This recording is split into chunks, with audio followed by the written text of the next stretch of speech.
प्रधानमंत्री इंदिरा गांधी ने उस समय देश के अंदर पहली बार इमरजेंसी लगा दी थी। लोगों को इमरजेंसी का मतलब भी नहीं था, पर उसका मतलब था प्रेस की सेंसरशिप, उसका मतलब था दुकानदारों को किसी को भी कहीं से भी पकड़ लें, उसका मतलब था चाहे वो जज हों, चाहे वो वकील हों, चाहे वो दुकानदार हों, चाहे वो व्यापारी हों, किसी को भी पकड़ के जेल में ठूसा जा सकता। लोगों के मुंह पर ताले लगा दिए गए थे, बोलने वालों को जेलों में ठूस दिया जाता था।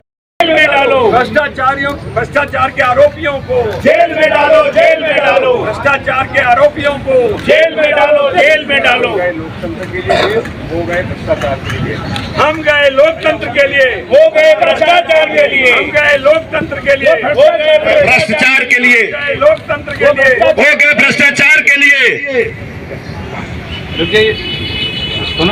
आपातकाल के दस्तावेज 25 जून 1975 को याद कर यहाँ कनॉट प्लेस राजीव चौक पे पूर्व सांसद, माफ़ कीजिएगा, पूर्व केंद्रीय मंत्री, राज्यसभा सांसद विजय गोयल ने एक आयोजन किया है और सभी सेनानी वहाँ पहुँच चुके हैं और उन्होंने अपनी आप बीती सुनाई है कि क्या हुआ था इमरजेंसी काल में, कैसे यातनाएं दी गई और सबों ने बहुत काफ़ी संख्या में सेनानी।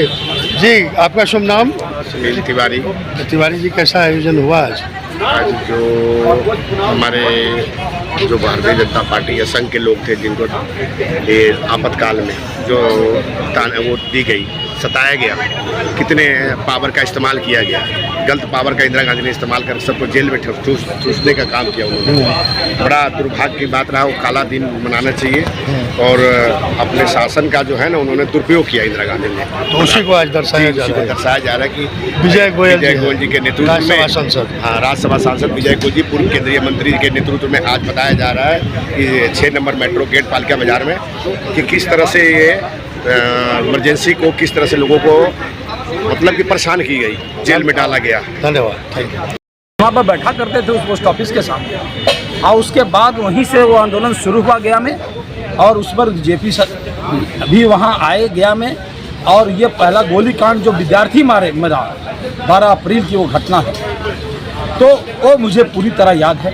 क्या क्या हुआ था 12 अप्रैल सन क्या था? हम लोगों का ईस्वी 74 का जी जी, तो क्या क्या हुआ था उस समय? ये, और हम लोग स्कूली जीवन में थे और हम लोग चूँकि इतने आत्मयात स्टार्ट था, तानाशाही सरकार की जो थी इस कदर थी कि ना बोलने की छूट, ना कोई काम करने की छूट, कोई सरकार के खिलाफ बोल नहीं सकता है, कोई कहीं बैठ नहीं सकता है, कोई जजमेंट तक के पुलिस, सोच लीजिए कि साहब कोर्ट का जजमेंट भी अपने हिसाब से कोर्ट नहीं कर सकता था, इस कदर से। और मीडिया की में भी प्रेस की स्वतंत्रता बाधित थी, तो चारों तरफ से लोगों या। और अच्छा, दूसरी बात कि साहब इस कदर से यातनाएं लोग झेल रहे थे, महंगाई भी चरम पर थी। गफूर साहब का याद है मुझे, अब्दुल गफूर मुख्यमंत्री थे जी, और इंदिरा गांधी के सिपहसालार के रूप में वहाँ काम कर रहे हैं। और ये दुर्भाग्य है कि उस जमाने में जो पैदा हुए जो लोग, उस आंदोलन के लोग, दुर्भाग्य इस बात का है कि आज बिहार की सल्तनत पर बैठे तो हैं लेकिन भ्रष्टाचार में लिप्त है बैठे वो लोग। इन्हें जेपी के जो सिपाही थे, मुझे याद है जेपी के वो भाषण जो कहते थे कि बेसुरी रही झनकार तो फिर तार बदल कर क्या होगा, और आचार अगर ना बदले तो सरकार बदल कर क्या होगा। तो उसमें गया में भी काफी लोग इमरजेंसी के खिलाफ थे, काफी ज्यादा। सबसे बड़ा आंदोलन गया से स्टार्ट हुआ। तो आपकी उम्र क्या रही होगी उस समय? मैं स्कूली जीवन का, स्कूल में मैं पढ़ता था, स्कूल में 8वां 10वां का विद्यार्थी। तो आंदोलन में आप लोग पूर्ण रूप से लगे थे? मैं उसमें उस समय पूर्ण रूप से आंदोलन में हम लोग तो स्कूल में घंटी बजा करके निकल जाते थे, बंद करा देते थे स्कूल हंगामा, और सारे बच्चे हम लोग जाकर पोस्ट ऑफिस मोड़ पे के सामने धरना स्थल पर बैठ जाते थे। तो वो बहुत ही काला दिन था। बहुत काला दिन। तो लोग निकल नहीं सकते थे घरों से, कर्फ्यू लगा दी जाती थी और पुलिस चप्पे चप्पे पे घूमती थी। बहुत बहुत धन्यवाद। अमरेंद्र सिंह उर्फ डब्लू सिंह जी हैं, इन्होंने भी आपातकाल के किस्से हमारे साथ साझा किए हैं। बहुत ही मार्मिक किस्सा आज यहाँ हुआ है सीपी में। विजय गोयल के नेतृत्व में तमाम इमरजेंसी के योद्धाओं का यहाँ जुटान हुआ था और मोहन सिंह बिष्ट विधायक भी इस कार्यक्रम में मौजूद हैं। तो डब्लू सिंह ने जो बातें कही बहुत ही अहम बातें हैं। जरा देखिए, सुनिए। कनॉट प्लेस में दस्तावेज, आपातकाल के दस्तावेज भी लगाए गए हैं ताकि लोग उसे देख सकें और देखकर उस समय को याद कर सकें। देखें यह नज़ारा सीपी का है।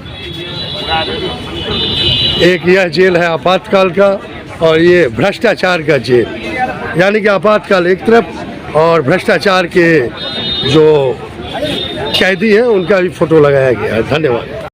लोग बहुत सारे मारे गए थे, बहुत को टॉर्चर किया गया था, वो ठीक नहीं है। भाई साहब पीछे हो जाओगे ना। तो इस तरह से अभी सुना अपने पूर्व केंद्रीय मंत्री भारतीय जनता पार्टी के नेता विजय गोयल के विचार। उन्होंने साफ तौर पे कहा कि काफ़ी यातनाएं दी गई थी और एक जेल बना है आपातकाल के दस्तावेज और दूसरा भ्रष्टाचार का जेल, जिसमें लालू प्रसाद से लेकर तमाम लोगों को दिखाई गई।